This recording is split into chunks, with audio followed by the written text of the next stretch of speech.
Hey, what's up, everyone? Welcome back to another episode of Just Life and Podcast. We are here at 1 5, episode 15. Thank you, everyone, for tuning in thus far.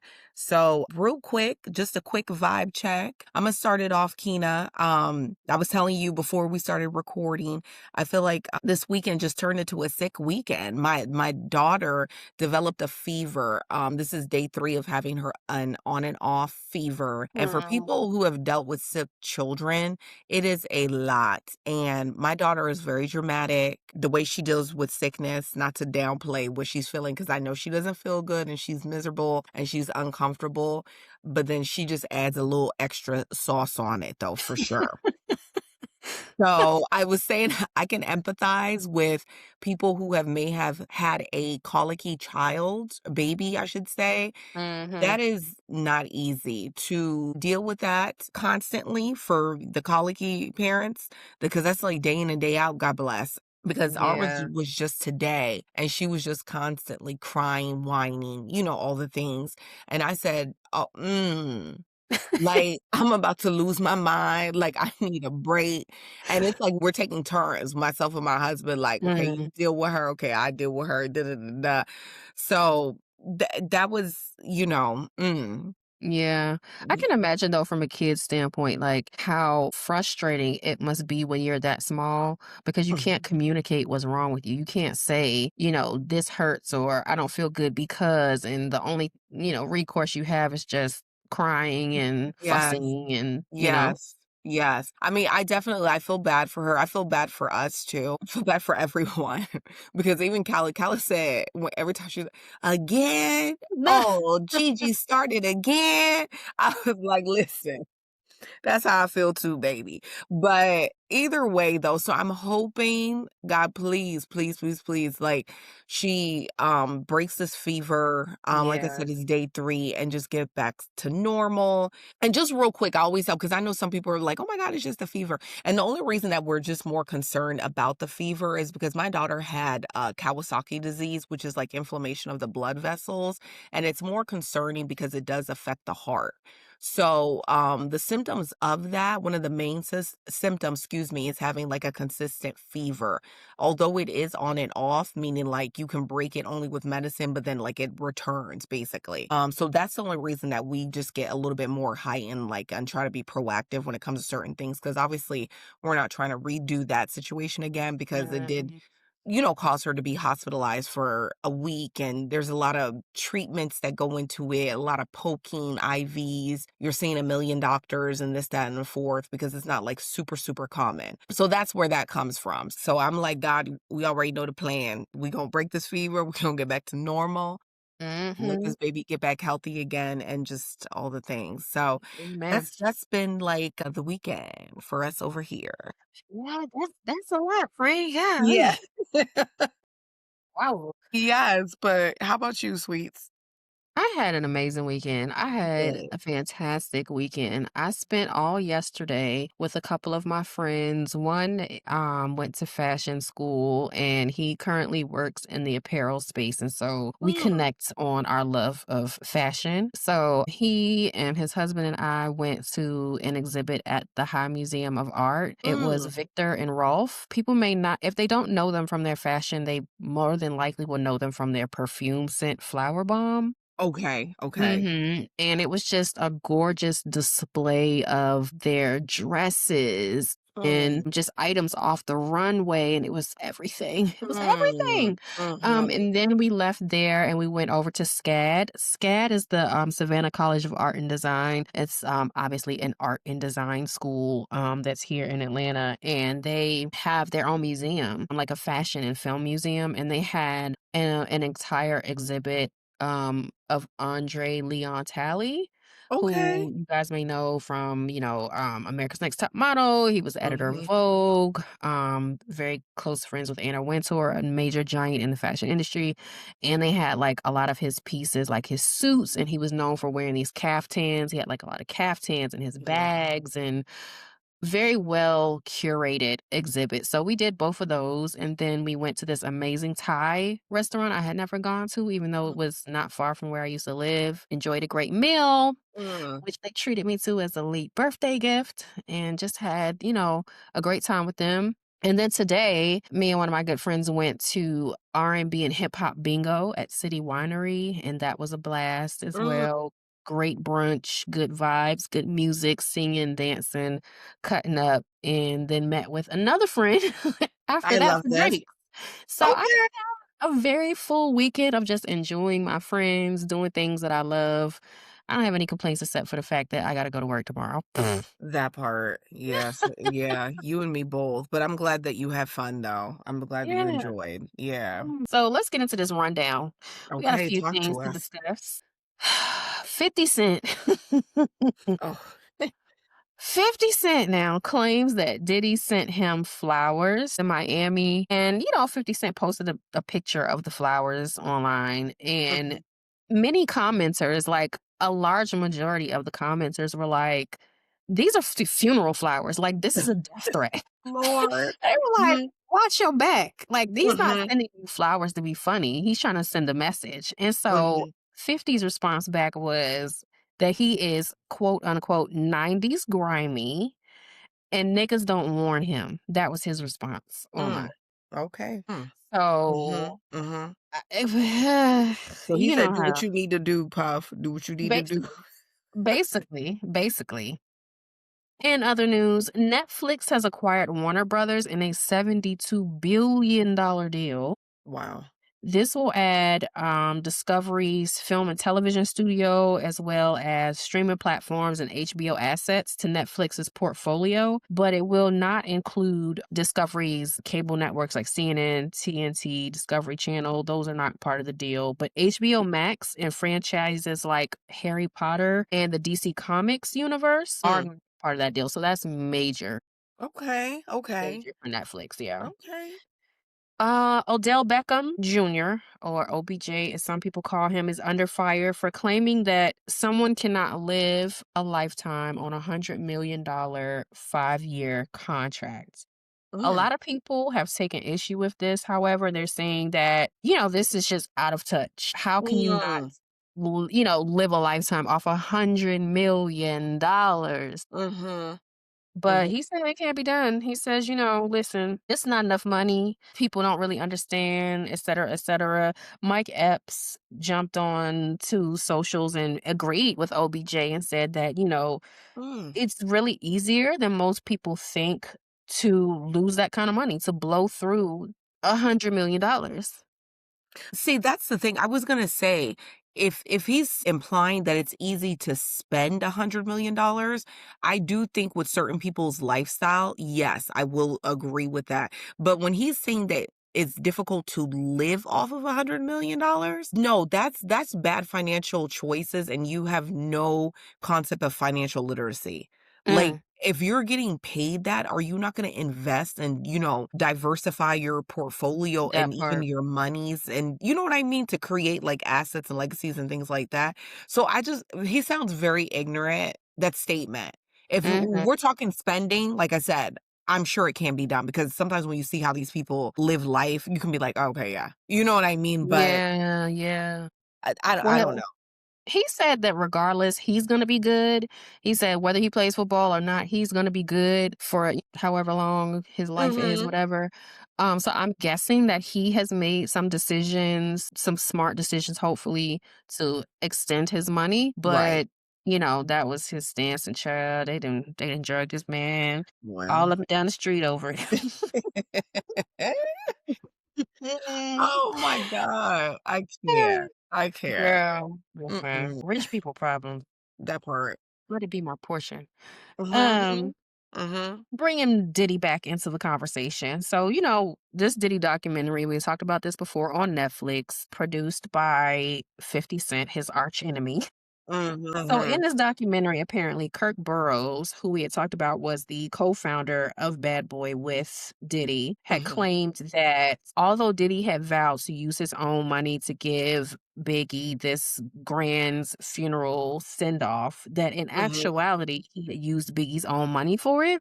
mhm, Well, Biggie's estate manager has come out and said that that's a complete lie, that that's false, and that Kirk mhm, Burrows is lying. But you did say mhm. in our conversation last week that people were kind of saying like that Kirk Mhm. Burrows and somebody else was lying, like they didn't believe what those two people were saying. I can't remember who the other person Yeah, was. I feel like because certain people who I guess were mentioned in the docuseries, but didn't participate in this docuseries are like clearing up certain things. So I Mm. know Eric Sermon, for example, he Yeah. mentioned like a lot of things as well.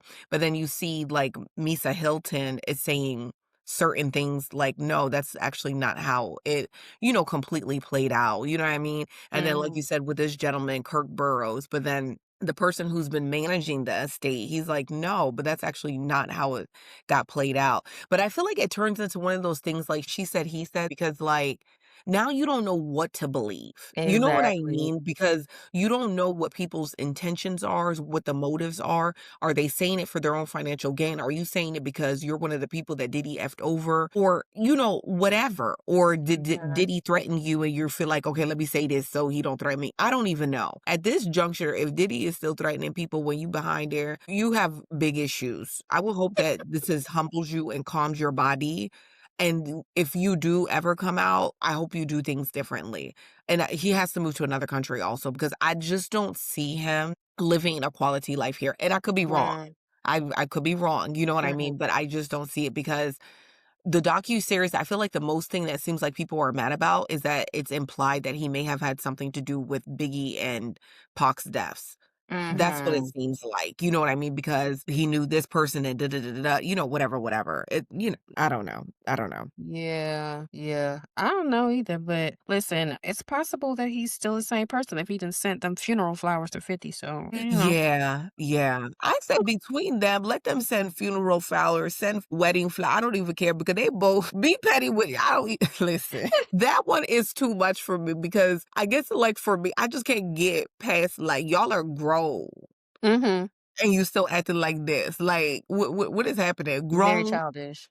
successful men, like you're in a certain tax bracket, but you still find I It's don't know. like the worst dick measuring contest of all time. Yes. Like, Yes. in the hip Like hop world, at least. yeah, I don't get it, but, God bless to everybody. I hope God bless everybody. I don't even know what I hope, but just God bless. I don't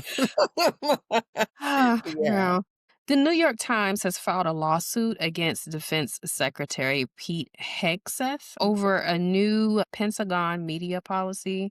And Mhm, this comes about 2 months after reporters from the Times and other news outlets like CBS, CNN, Fox News, NBC, they staged a walkout at the Pentagon and surrendered their credentials in protest of this new policy.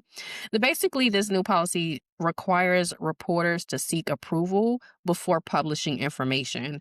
And mhm, so the lawsuit that the New York Times filed claims that this is a violation of the First Amendment free press protections in the US Constitution. So this should be pretty interesting. I feel like we've been kind of seeing very subtly ways in which Trump's administration has been trying to control the press. There was a lot of backlash after what was the guy named? Charlie something Oh, who got Charlie shot? Kirk?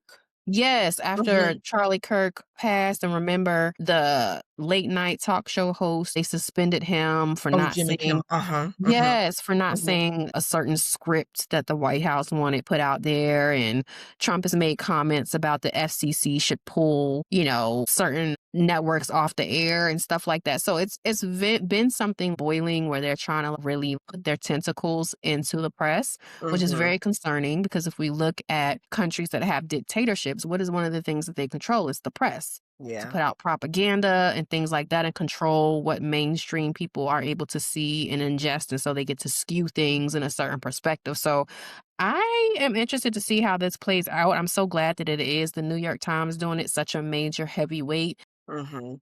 in the journalistic world, because something has to be done. Yeah, yeah. Wow, that's something. Yeah, at this juncture, I'm not surprised when it comes to anything with this administration. So God bless them too. For sure. Yeah. All right. Well, let's get into it. What you got for us this week? All right, y'all. So off of my rant about motherhood, right, with my daughter, that kind of leads up to our topic for today. So we're talking about motherhood after the age of 40. Obviously, I feel like in this day and age is becoming more and more normal. Not so like, oh, you became a mother after Mhm. 40. You know what I mean? It's definitely becoming more normalized. I think it was reported, I can't remember the outlet that did the study, and they basically said that teen pregnancies are actually down now. Yeah. And pregnancy for, older women within latter these early 40s is actually up now. So it definitely speaks to a lot, the change, the shift, I feel like in women and how they view motherhood and maybe how like maybe they're putting their careers first now. Yeah. Or maybe they just try to be outside before they decide to have children. So the teens are like, oh, we not having no babies. We young. Which I'm Yeah. glad. You know what I mean? Like enjoy your youth Mhm. because when you get them children, my God, it's the whole shift, trust me. So, Yeah. but yeah, motherhood after 40, it's the new norm, I wanna say. I would definitely say that, yeah, for sure. Like, I've been certainly taking notice of that over the last several years. It seems like really that more and more people are having children after 35, late Mhm. 30s, early 40s, mid 40s, even late 40s, Yes, Like, I yes. don't think people are in a rush anymore to go ahead and pop them kids out early like they used to be. Yes, and I feel like people always ask, like, "Oh, do you wish you woulda had kids earlier?" I had my first child, I think I was, like, 38 or something. No, 39, 38 or 39, I don't remember, and then I, followed up with my daughter, I think I was, like, turning 41 when I had her because 'cause they're, like, 2 Mhm. years apart, but anyways, people always ask me, like, "Oh, do you wish you woulda had kids earlier?" I can honestly say I'm happy with the age that I had kids because I enjoyed my young years. Mm. My younger years, I should say. Just going out, being outside, trying to go to the club in DC 5 days a week. Like, you know what I Girl, mean? And just listen. being able to get up and do as you please, meaning like you can make travel plans and you don't have to coordinate like, okay, who's gonna watch the child? Just really being free and embracing like your youth. I feel like Yeah. it allowed me to do that. So in that, I feel like it makes me more present with my child for if I could say that because I don't have FOMO. Because I feel like some people might, when you have kids young and your core group or your friends, you still see them outside, and it's kind of like you feel like you're missing something because you're, home with your child. I definitely Yeah. don't have that, especially like the way the clubs are now. They're not what they used to. Mm-mm. I'm good. Like, as far as, like, partying, like, I enjoyed that, to the max. I don't feel like I'm missing anything at this, juncture in life, though. I Yeah. and I also feel like there's a level of maturity I was just that about to say that. okay, yes, that came later on that I did not possess in my younger years. So, the parenting is different in that regard as well. Yeah, I was just about to say that, like, Mhm. you're wiser, you're more mature, you Mhm. probably would make, a different set of decisions as, Yes. uh, late 30s, early 40s, or whatever it is, parent than, early 20s, mid 20s, et cetera, et cetera. Absolutely. I feel like the most thing that I probably feel is, like I said, because my kids are so younger, it's like they're 2 and 4. So, when you're like playing with them and doing all things on the ground, when you go from that low level to the high level, you do feel it in your knees. You'd be like, "Woo, hold on." That's like, I feel like the main thing that I'm like, "Ooh, if I would have had the kids early, younger, excuse me." I feel like Uh-huh. there's an energy component. For me, I noticed the difference. Mhm. That is not there like where it once was as far as, like, energy. I definitely Yeah. will say that. But I do feel like in certain aspects, I'm more patient though, because your children, if anything else, they gonna Mm. teach you how to be patient. Because a lot of times you don't have a choice. Yeah. Because if you not, you gonna deal with them very harshly, in some cases. But yeah, so I feel like as far as that being older, I can look at things like you said from a different perspective versus like if I was young, I probably would have been a little bit more reactive when it came down to Mm. certain things. Yeah. I But think. Go I ahead. think I think, the advances obviously in medicine Mhm. have caused people to maybe feel a little more secure about having children later. Mhm. Even though after 35 it is still considered a geriatric pregnancy, a high risk pregnancy, I feel like people have seen celebrities, etcetera, have Mhm. children older. And yeah, those people have more money, right? And they have means and etcetera. But I think that seeing that mainstream created kind of maybe a sense of security that like this is okay. I'll be Yeah, all right. agreed. There are advances in medicine to monitor my baby, tell me what's going on, keep us both safe, etc. And so created a comfort level for people to feel okay to have children older. I think also too, just, we've talked about how shitty the dating environment is and trying to find your person. I think people, just not being able to find their person that they want to have a child with Yeah. until later in life is also Mhm. a contributing factor in this day and age. Absolutely. Um, and also, I think women standing more firmly on not wanting to have children out of wedlock. I feel like Mhm. that's something that I see a little bit more too is like women wanting to be married versus having children out of wedlock. So Right.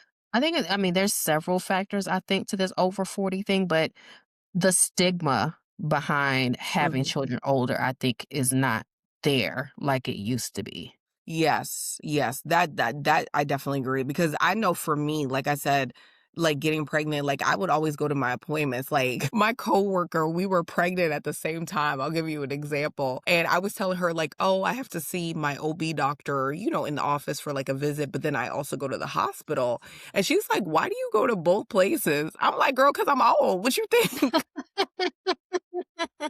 They gotta double check and make sure, things is growing and doing what it's supposed to do because obviously, you're just at a higher risk for certain anomalies to occur with your child if you choose to have a child or later in life. That Mhm. still stands. That's just science. It is what it is, right? But I still think that people if that is your journey and that just what, occurs, like still be comfortable. There's still ways to definitely take care of yourself and, have a healthy pregnancy and also have like a healthy baby because some of Mhm. those anomalies that's like out of your control. Like that it has Yeah. nothing to do with, you know what I mean? Like, oh, I didn't eat carrots, so now the baby no, it's not that. So, I feel like that was honestly my biggest fear because it's like the way my office did it, for example, they have like this book and they're literally going over like all the different genetic disorders that can occur. Oh, And I Lord. was just looking like, "Oh my gosh." Like, you know what I mean? That's Like, scary. yes, like, this was, like, during COVID time, like, the latter end of COVID or whatever, so, like, she's talking to me from the computer screen, but, like, she going over it, I'm not gonna lie, like, I burst out crying because I No. was just like, "Oh my god," and I remember, like, I called my husband because he couldn't come to any of my appointments, right? And I'm Mhm. like, "Is this the right decision? They done told that we can have all these different, genetic disorders and things like that. Did we make a right decision?" And everything like that. And the lady actually, like, she ended up, like, getting off the computer screen and, like, coming to me because, like, she saw that I was just like, Mhm. "Oh my gosh." Like, like, this Yeah. is so bad. I mean, thankfully, thank you God, like, nothing happened with either one of my children or whatever, but it at that moment for me, I was just like, "Ooh, that's a lot." Like, "Wow, they Yeah. can get this? What is this? I didn't even hear about this one." Like, you know what I mean? And everything Mhm. like that. So, um, like I said, that's just the one thing, that can be concerning when you do choose to have Yeah, children later, you know what I mean? sure. Um, but outside of that, like, I feel like, and, if you still look good, they not gonna think you the Mhm. grandmother. They gonna be like, "Okay, no, you the mama." Like, and Yeah. stuff like that. So, Yeah. but I don't yeah. know. I feel like, I've told you before, I was never that person that, like, was like, "Oh my gosh, I have to have kids." My most doubt about it happened when I turned 40, Mhm. and, I didn't have anybody have a baby with that 40, but it still was Mhm, kinda like, mhm. "Dang, should I have?" And then, I was like I said before, I'm only just curious about what the kid would look like and what they would be like, and then, Mhm. that's pretty much it. But, one of the things that, I had talked to you about in the past was I feel like my doctors over the years did not do a good job about talking to me about what my options were as they saw Mm, that I was getting older. So it's like, okay, you see that I'm 32 and I don't have kids, and I'm 33 and I don't have kids. And okay, mhm, now I'm at 35. Now I'm a geriatric and I don't have kids. Like, mhm, mhm. where were the conversations about egg freezing, Hmm, and things like that? I didn't have that. And the conversation that I did have was because I brought it up and I was like, hey, I'm this years old. I'm mhm, at a point where I don't feel like I want to have kids, but mhm, what if I change my mind? Like, mhm, what do I do? And the mhm, response that my doctor gave me at this time, and this actually was a celebrity OBGYN that I was going to, mm, Atlanta, and her response was, "Well, what for? Like, at this point, it's too late. Like, why would you even, mm, freeze your eggs now at this age?" I think it was my maybe like 37 or 38 at that point or something like that. mm, And I was like, "Oh, well, it would have been nice to have had this conversation and, mhm, when I came to you at like 35 and you mhm. knew that I didn't have any kid, like, why were you not proactive about having that I don't know these things. Like, you're the professional. You should Correct. have these conversations with me." Well, first of all, that provider has no bedside manner, because for your response to be like, "What for?" because you're 37, 38, I don't think that's, correct at all, because I just feel like as long as your eggs are healthy and you're still able, it's still an option on the table for you. That's just my Mhm. personal opinion, because there are, like, younger people who don't have healthy eggs. There are a lot of younger people who struggle with infertility as well, so it's unfortunate that that was your experience. I will say that. But I do agree with you. Do feel like particularly within our community, communities of color, I don't know how often those talks do occur, because it just seems like in the like maybe the white community, those conversations have happened more often and happen Mhm. more like normal, when a patient is getting to a certain age. I will say, like, as far as like my OBGYNs, I've always had like black providers. I just prefer that's the only provider that I'm Right. like, they need to be, a black provider, because I just feel more comfortable Yeah, I with agree. that. But they did speak to me about it, I have to be Mhm. honest. I remember vividly, I was 27. That was the first time that that provider was like, "Hey, what do you think?" And I was like, "Girl, nobody's having kids, like, like, freeze eggs for who? Like, nobody's having kids," because I just knew I was never gonna have children. I just knew it. Mhm. I was always trying to get, like, hysterectomies, like, "Take everything out, I'm not gonna use it, like, it's not Jesus. useful, just take everything out." You know what I mean? So, I'm grateful that the conversation did occur. For me, I didn't take it seriously because, like I said, in my head, at that time in Mhm. my life, I was like, "It's not gonna happen, so, like, why are we even talking about it?" Like, whatever. Yeah. But I did see different providers as well, but I do remember, like, like you said, you're getting to a certain ages, particularly like your early 30s. They're like, "Hey, so what do you think? Like, about kids and everything. Okay, you got married now. Say, what do you think? No, we're not having no Mhm. children. He good. Like,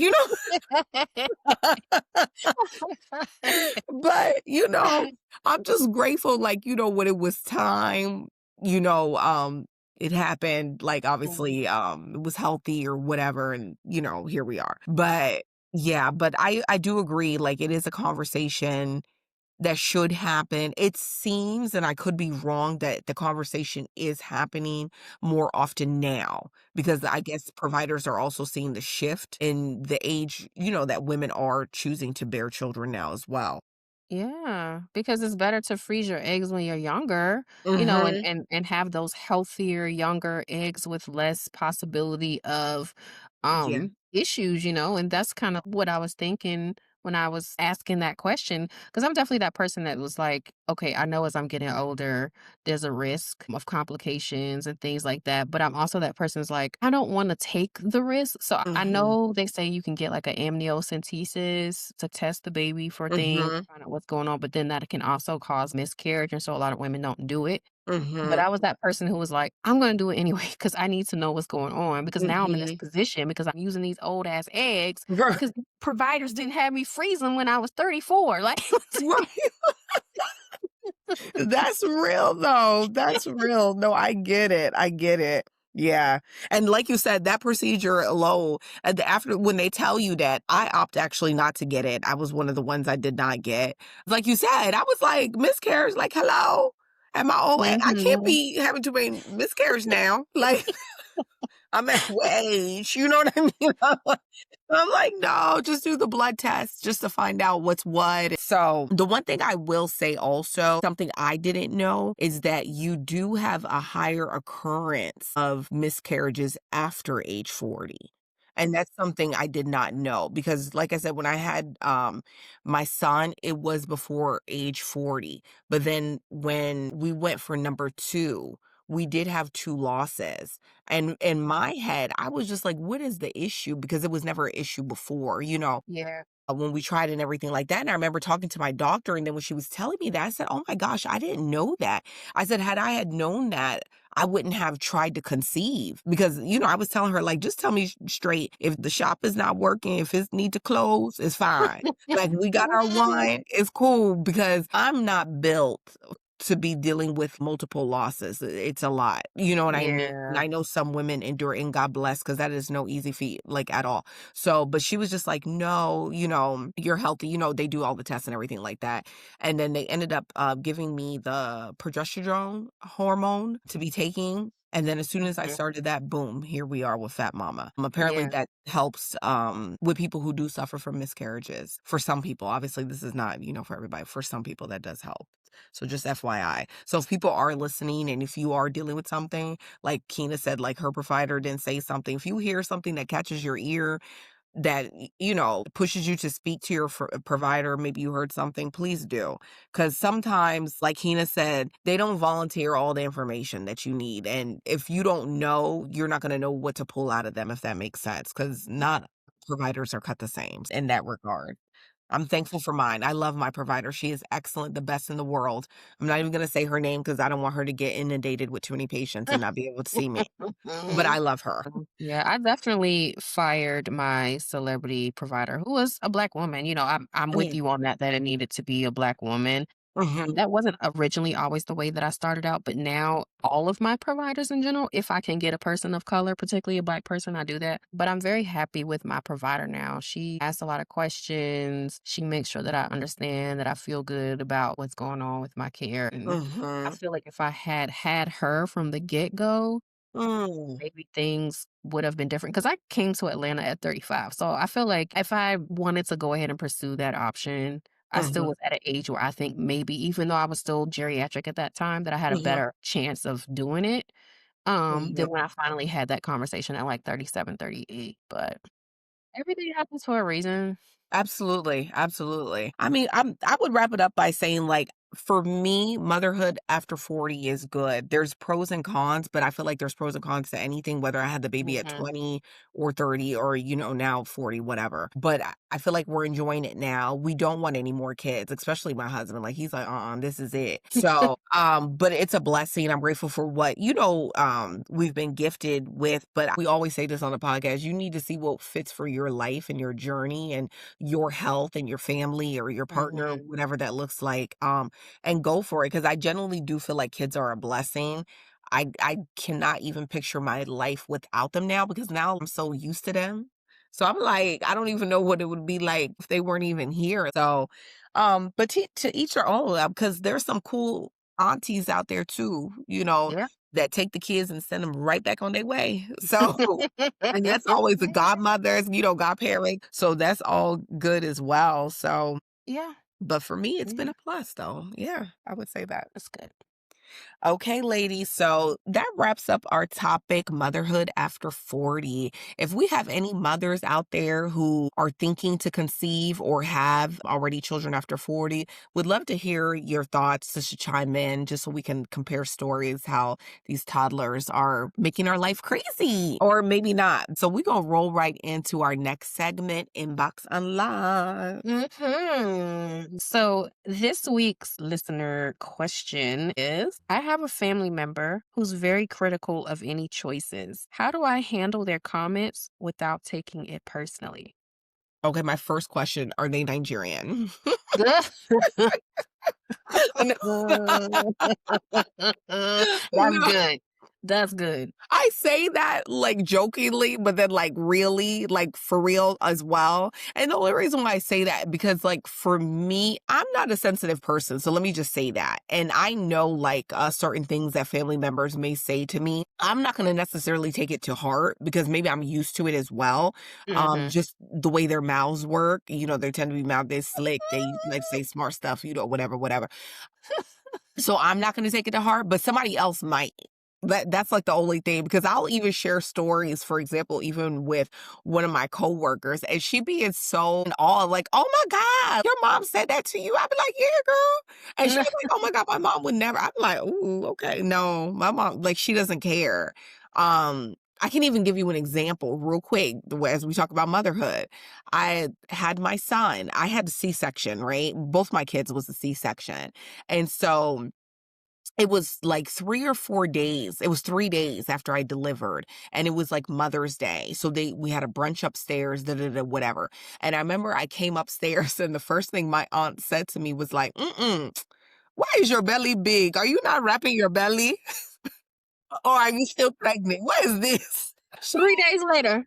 Literally, like, she's just like, "Get it together because you only had 1 and you already basically letting yourself go." And I remember I laughed as much as I could laugh because, like I said, I had a C-section, so my stitches, Yeah. I wasn't trying to chuckle all hard. And I was like, here I am, could barely walk up these steps, and, like, this is my greeting. I said, "Okay." I said, "Well, hi, auntie, happy Mother's Day," you know? But I say all that to say I didn't take that to heart, but Mhm. somebody else might just be demolished by that comment because, your hormones are going crazy anyways, and then there's also a little, I guess, body dysmorphia, if you wanna say, the after Yeah. of some people, how your body looks. So, I don't know, but what do you think?